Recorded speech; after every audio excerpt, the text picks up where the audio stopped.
Isayas, Kabanata 32. Makikita ninyo, may haring mamamahala ng matuwid at mga pinunong magpapairal ng katarungan. Sila'y magiging kanlungan sa malakas na hangin at pananggalang sa nagngangalit na bagyo. Ang katulad nila'y batis sa tuyong lupain, parang malaking batong kublihan sa disyerto. Mabubuksan ang kanilang mga mata at tainga sa pangangailangan ng mga tao. Magiging matiyaga na sila at maunawain sa bawat kilos. Magiging matapat sila sa kanilang sasabihin. Ang mga hangal ay hindi natatawaging dakila o kaya'y sasabihing tapat ang mga sinungaling. Ang sinasabi ng mangmang ay puro kamangmangan at puro kasamaan ang kanyang iniisip. Paglapastangan kay Yahweh ang ginagawa niya't sinasabi. Minsan may hindi siya nagpakain ng nagugutom o nagpainom ng nauuhaw. Masama ang gawain ng taong hangal.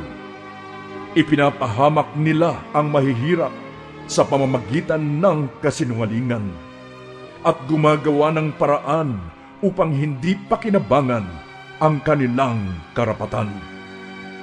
Ngunit ang taong marangal ay gumagawa ng tapat at naninindigan sa kung ano ang tama. Kayong mga babaeng pabaya, pakinggan ninyo ang aking sasabihin.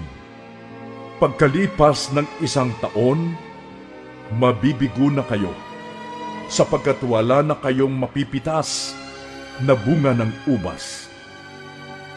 Manginig kayo, sapagkat matagal kayong nagpabaya at nagwalang bahala. Maghubad kayo ng inyong kasuotan at magsuot ng damit panluksa. Dagukan ninyo ang inyong dibdib sa kalungkutan, sapagkat wasak na ang masaganang bukirin at ang mabunga ninyong ubasan. Tinubuan na ito ng mga tinik at dawag.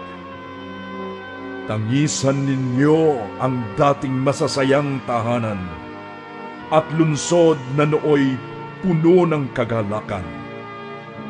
Pati ang palasyo ay pababayaan at ang pangunahing lunsod ay mawawalan ng tao. Ang mga burol at tore ay guguho. Ang lupain ay magiging tirahan ng maiilap na asno at pastulan ng mga tupa. Ngunit minsan pang ibubuhos sa atin ang Espiritu ng Diyos. Ang disyerto ay magiging matabang lupa at ang bukirin ay pag-aanihan ng sagana. Ang katarungan at katuwiran ay maghahari sa buong lupain. Ang bunga ng katuwiran ay kapayapaan at ito'y magdudulot ng katahimikan at pagtitiwala magpakailanman. Ang bayan ng Diyos ay mamumuhay sa isang payapa, ligtas at tahimik na pamayanan. Kahit pa umulan ng yelo sa kagubatan at mapatag ang kabundukan. Magiging maligaya ang lahat dahil sa saganang tubig para sa mga pananim at malawak na pastulan ng mga baka at asno.